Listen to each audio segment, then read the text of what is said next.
My dear student, আমি তোমাদের ABTA test paper করেছি। এমসিকিউ এসিকিউ পুরো টেস্ট পেপার স্টার্ট করেছি। এডুকেশন শিক্ষা বিজ্ঞান পুরো দেখলে না তুমি পুরো নাম্বার পাবে, স্কিপ করবে না, পুরো দেখো। আর যদি নতুন হয়ে থাকো সাবস্ক্রাইব করে রাখো, কারণ ভিডিওগুলি তোমার জন্য খুবই প্রয়োজনীয়। তুমি দেখলেই না তোমার মুখস্থ হয়ে যাবে সবচেয়ে সর্বাধুনিক ভিডিও। দেখতে থাকো। দেখো প্রথম প্রশ্ন আজকের, স্পিয়ারম্যানের মানসিক ক্ষমতা তত্ত্বটি কোন প্রাচীন মতবাদের অনুকরণে প্রতিষ্ঠিত? উত্তর হচ্ছে রাজতন্ত্রবাদ। রাজতন্ত্রবাদের অনুকরণে। দেখো আগ্রহ হলো ড্যাশ মনোযোগ, আগ্রহ হলো জানো তো সুপ্ত মনোযোগ, আগ্রহ কি সুপ্ত মনোযোগ। গেস্টাল কথাটির অর্থ কি জানো? অবয়ব বা আকার বলা যেতে পারে। তারপর দেখো প্যাভলভ চিকিৎসা বিজ্ঞান কত সালে নোবেল পুরস্কার পায়? 1904 খ্রিস্টাব্দে। 1904 খ্রিস্টাব্দে।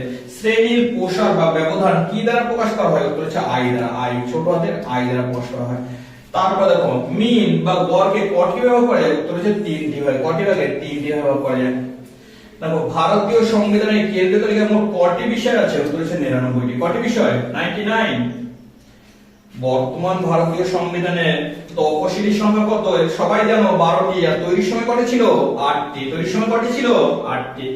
বিশ্ববিদ্যালয়, দেখো বিশ্ববিদ্যালয় শিক্ষা কমিশনের সুপারিশ হলো 207টি। বিশ্ববিদ্যালয়ে কত পৃষ্ঠা সুপারিশ ছিল? 207টি। National Council for Rural Higher Education, National Council for Rural Higher Education গঠিত হয় কবে জানো? 1956 সালে। কবে? 1956 সালে।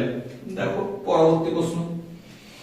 দেখো মাল্টিপারপাস বিদ্যালয় গঠনের সুপারিশ হয়, মানে বহুমুখী বিদ্যালয়। মাল্টিপারপাস মানে কি? বহুমুখী। মুদালিয়ার কমিশন। বহুমুখী বিদ্যালয় কি? মুদালিয়ার কমিশন। কোঠারি কমিশনে বিদেশি শিক্ষাবিদ সদস্যের সংখ্যা ছিল কতজন? 7 জন। জানো কোঠারি কমিশনে বিদেশি রাখা ছিল কতজন? 7 জন। বি কোর্স হলো, বি কোর্স কি জানো? বৃত্তিমূলক শিক্ষা। বিতে বৃত্তিমূলক, ভালো করে মনে রাখবে, বিতে বৃত্তিমূলক। ITI Industrial Training Institute. ITI এর পুরো নাম কি? Industrial Training Institute. আর আইআইটি কি? Indian Institute of Technology. ভারতের সবচেয়ে বড় ইঞ্জিনিয়ারিং হচ্ছে IIT, Indian Institute of Technology. এখানে আছে ITI, Industrial Training Institute. Kothari কমিশনের কটি খণ্ডে বিভক্ত? উত্তর 4টি খণ্ড। তারপর দেখো এনএসএস এর সম্পূর্ণ নাম কি জানো? National service system, national service system. তারপর দেখো 1946 সালে জাতীয় শিক্ষানীতি কটি অংশে বিভক্ত? উত্তর হচ্ছে 12টি অংশ। কটি? 12টি। ভারতের জাতীয় শিক্ষা সংস্থা কটি? সংস্থাটির নাম কি? এসিটি, জাতীয় শিক্ষা সংস্থা এসিটি।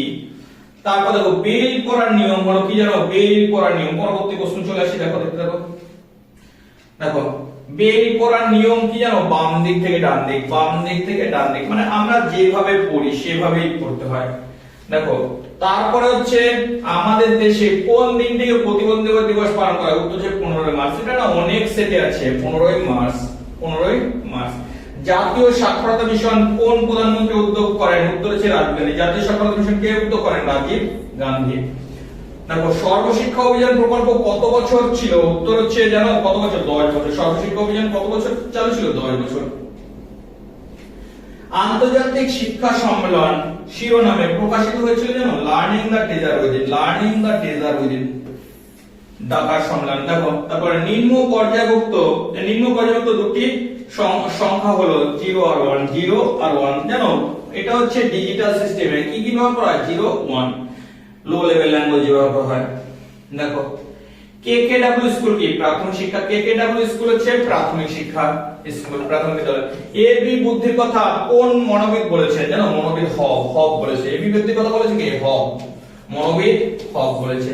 তারপর অথবা বলেছে বুদ্ধি সংক্রান্ত ইলেকট্রিক থিওরি লেখো। দেখো বুদ্ধি সংক্রান্ত কি বলেছে? Electric theory. এটা কে দেয়? উত্তর হচ্ছে প্রবক্তাকে। উত্তর হচ্ছে স্পিয়ারম্যান। কে দেয়? Spearman electric theory. শক্তিদায়ক সত্তার কয়টি ভাগে ভাগ ও কি কি? উত্তর হচ্ছে 2টি ভাগ, ধনাত্মক এবং ঋণাত্মক। শক্তিদায়ক সংস্থার 2টি ভাগ, ধনাত্মক এবং ঋণাত্মক। বিন্যস্ত তত্ত্ব বা গ্রুপ ডেটা কি? উত্তর হচ্ছে কতগুলি রাশিকে সুবিধা অনুসারে যদি ক্রম অনুসারে সাজানো হয়, সুবিধা অনুসারে ক্রম অনুসারে সাজিয়ে যদি পরিমাপ করা যায় তার নাম হচ্ছে বিন্যস্ত তত্ত্ব। 7 7 9 7 7 0 8 এর রাশিমালা মোট মোট মানে সবচেয়ে বেশি বার। দেখো 7 কবার আছে, একবার, দুবার, তিনবার, চারবার, 7 বেশি বার আছে, তার মোট হচ্ছে 7। মোট কে 7, যেটা বেশি বার থাকে সেটা হচ্ছে মোট। তারপর দেখো সংবিধানের 45 নং ধারায় কি বলা আছে, অবৈতনিক বাধ্যতামূলক শিক্ষা। তাহলে 6 থেকে 14 বছরের শিশুদের অবৈতনিক বাধ্যতামূলক শিক্ষার কথা বলা হচ্ছে কত নং, 45 নং ধারায়, 45 নং ধারায়। পরে দেখো পিএলওটি সম্পূর্ণ নাম কি, দেখো postal logic for automatic training operation, RAM রমের দুটো পার্থক্য। র‍্যাম দেখো, র‍্যাম হচ্ছে অস্থায়ী, রম স্থায়ী, তাই তো। তারপরে কি র‍্যাম হচ্ছে নন ভোল্টি, রম হচ্ছে ভোল্টি। তারপর দেখো, তারপর হচ্ছে স্বামী বিবেকানন্দের মতে শিক্ষার সমাধান। দেখো মানুষের অন্তর্নিহিত সত্তার বিকাশ হলো শিক্ষা। স্বামী বিবেকানন্দ কি বলেছে, মানুষের অন্তর্নিহিত সত্তার বিকাশ হলো শিক্ষা, মানুষের অন্তর্নিহিত সত্তার বিকাশ হলো শিক্ষা। কে বলেছে, স্বামী বিবেকানন্দ। 1972 খ্রিস্টাব্দে ইউনেস্কো থেকে প্রকাশিত কোন পুস্তিকা শিক্ষার উদ্দেশ্যে মানুষ ও শিক্ষার বিশেষ গুরুত্ব দেওয়া হয়েছে?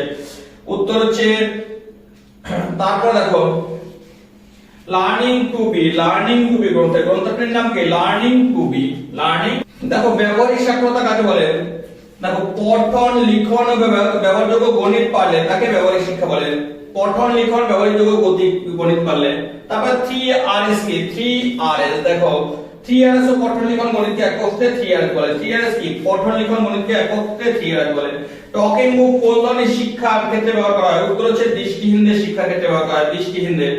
তারপরে দেখো, তারপর হচ্ছে আইনগত দৃষ্টিহীন কারা, যে সকল ব্যক্তি কিছুই দেখতে পায় না অথবা যা দেখতে পায় তার ব্যবহারযোগ্য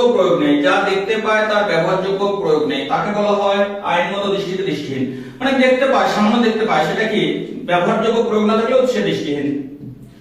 দেখো ইসিসি এর সম্পূর্ণ নাম কি, দেখো early childhood care and education. ECC এর পুরো নাম early care and childhood education. 1946 সালে জাতীয় শিক্ষানীতি শিরোনামে প্রকাশিত হয়। দেখো challenge of education, a policy persuasive. তারপর দেখো এসসিইআরটি এর পুরো নাম কি, দেখো State Council of Education Research and Training. চাকরি থেকে ডিগ্রি বিচ্ছিন্ন বলতে কি বোঝো? দেখো কোঠারি কমিশন